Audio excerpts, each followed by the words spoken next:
বন্ধুরা, বাংলাদেশ আওয়ামী লীগের সাধারণ সম্পাদক ওবায়দুল কাদের সম্পর্কে যারা এখনো জানেন না, আজকে জানতে পারবেন এই একটি ভিডিওতে ওবায়দুল কাদেরের জীবনী সম্পর্কে। যারা আমার চ্যানেল নতুন অবশ্যই সাবস্ক্রাইব করবেন। ওবায়দুল কাদের জন্ম 1 জানুয়ারি 1952, বাংলাদেশ আওয়ামী লীগের সাধারণ সম্পাদক এবং সড়ক পরিবহন ও সেতু মন্ত্রী। নোয়াখালী 5 আসন থেকে তিনি আওয়ামী লীগের প্রার্থী হিসেবে সপ্তম, নবম, দশম এবং একাদশ জাতীয় সংসদ নির্বাচনে জয়লাভ করেন। শেখ হাসিনার প্রথম মন্ত্রিসভায় তিনি যুব, ক্রীড়া ও সাংস্কৃতিক বিষয় প্রতিমন্ত্রী ছিলেন। 2011 সালে ডিসেম্বর থেকে তিনি সড়ক পরিবহন সেতু মন্ত্রী হিসেবে দায়িত্ব পালন করছেন। 2016 সালে 23 অক্টোবর বাংলাদেশ আওয়ামী লীগের 20তম সম্মেলনে সাধারণ সম্পাদক নির্বাচিত হন। পরবর্তী 2019 সালে 21তম সম্মেলনে তিনি পূর্ণ নির্বাচিত হন। রাজনীতির পাশাপাশি তিনি দৈনিক বাংলার বাণী পত্রিকার সহকারী সম্পাদক ছিলেন। প্রারম্ভিক জীবন: ওবায়দুল কাদের 1952 সালে 1 জানুয়ারি নোয়াখালী জেলার কোম্পানিগঞ্জ থানার বড় রাজাপুর গ্রামে জন্মগ্রহণ করেন। তার পিতার নাম মুশারফ হোসেন এবং মাতা তিলাতুন্নেসা। মুশারফ প্রথমে সরকারি চাকরি করেন, পরবর্তীতে শিক্ষকতা পেশায় যোগদান করেন। কাদের স্থানীয় বসুরহাট সরকারি এসসি উচ্চ বিদ্যালয় থেকে মাধ্যমিক ও নোয়াখালী সরকারি কলেজ থেকে উচ্চ মাধ্যমিক সম্পন্ন করেন। ঢাকা বিশ্ববিদ্যালয়ে ভর্তি হন। ঢাকা বিশ্ববিদ্যালয় থেকে রাষ্ট্রবিজ্ঞানে স্নাতক ডিগ্রি অর্জন করেন। রাজনৈতিক জীবন: ছাত্র রাজনীতি: কলেজে অধ্যয়নরত অবস্থায় তিনি ছাত্র রাজনীতির সাথে যুক্ত হন। তিনি 1966 সালে 6 দফা আন্দোলন এবং 1969 সালে গণ আন্দোলন ও ছাত্রদের 11 দফা আন্দোলনে সক্রিয় ছিলেন। 1971 সালে বাংলাদেশের স্বাধীনতা যুদ্ধ শুরু হওয়ার পর তিনি মুজিব বাহিনী BLF কোম্পানিগঞ্জ থানা শাখার অধিনায়ক হিসেবে যুদ্ধে অংশ নেন। 1975 সালে শেখ মুজিবুর রহমান হত্যাকাণ্ডের পর তিনি 5 বছর কারাবন্দী ছিলেন। কারাগারে থাকা অবস্থায় তিনি বাংলাদেশ ছাত্রলীগ সভাপতি নির্বাচিত হন। 2 মেয়াদে সভাপতির দায়িত্ব পালন করেন। 1991 থেকে 2008 সাল। ওবায়দুল কাদের 91 থেকে 2018 সাল পর্যন্ত 6 বার নোয়াখালী 5 আসন থেকে আওয়ামী লীগের প্রার্থী হিসেবে নৌকা প্রতীকে জাতীয় সংসদ নির্বাচনে অংশগ্রহণ করেন। প্রধান প্রতিদ্বন্দ্বী হিসেবে মওদুদ আহমদ 1991 সালে পঞ্চম জাতীয় সংসদ নির্বাচনে প্রথমবারের মতো জাতীয় সংসদ নির্বাচনে অংশগ্রহণ করেন, কিন্তু নির্বাচনে তৎকালীন জাতীয় পার্টি প্রার্থী মওদুদ আহমদের কাছে পরাজিত হন। 1996 সালে জুনে সপ্তম জাতীয় সংসদ নির্বাচনে তিনি জয়লাভ করেন। প্রথমবারের মতো সংসদ সদস্য নির্বাচিত হন। নির্বাচনে জয়লাভ করে বাংলাদেশ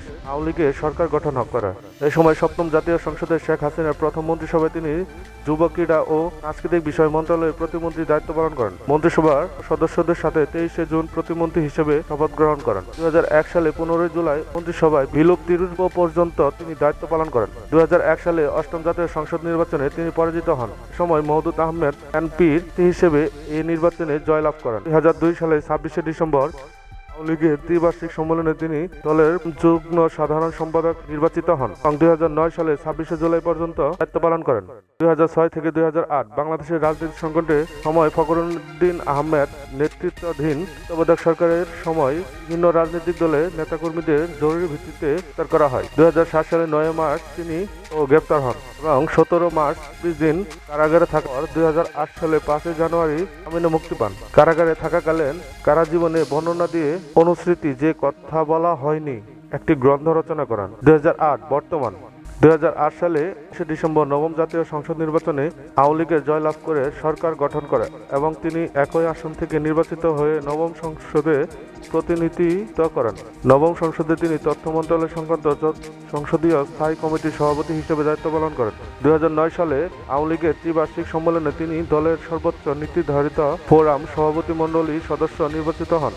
2011 সালে 5 ডিসেম্বর তিনি শেখ হাসিনার দ্বিতীয় মন্ত্রিসভায় তৎকালীন যোগদানের মন্ত্রণালয়ে বর্তমান সড়ক পরিবহন ও সেতু মন্ত্রণালয় মন্ত্রিত্ব দায়িত্ব পান। 2012 সালে তৎকালীন রেলমন্ত্রী সঞ্জিত সেনগুপ্তের সহকারী একান্ত সচিবের APS অর্থ কেলেঙ্কারি ঘটনার সুরঞ্চিত পদত্যাগ করার পর তিনি কিছুকাল রেল মন্ত্রণালয়ের দায়িত্ব পালন করেন। 2014 সালে দশম এবং 2018 সালে একাদশ জাতীয় সংসদ নির্বাচনে তিনি জয়লাভ করেন এবং শেখ হাসিনা তৃতীয় ও চতুর্থ মন্ত্রিসভায় তিনি সড়ক পরিবহন ও সেতু মন্ত্রীর দায়িত্ব পালন করেন। 2016 সালে 23 অক্টোবর আওয়ামী লীগের 20তম জাতীয় সংসদের সম্মেলনে 2016 থেকে 2019 মেয়াদে দলের সাধারণ সম্পাদক 2016 থেকে 2019 মেয়াদে দলের সাধারণ সম্পাদক নির্বাচিত হন। 2019 সালে 21 ডিসেম্বর 21তম জাতীয় সম্মেলনেও তিনি তৃতীয়বারের মতো সাধারণ সম্পাদক পদে পূর্ণ নির্বাচিত হন। সাংবাদিকতা ও লেখালেখি: ওবায়দুল কাদের রাজনীতি ছাড়া বেশ কিছুদিন সাংবাদিকতা করেছেন এবং বেশ কিছু গ্রন্থ রচনা করেছেন। দৈনিক বাংলার বাণী পত্রিকার সহকারী সম্পাদক ছিলেন। তিনি মোট 9টি গ্রন্থ রচনা করেছেন।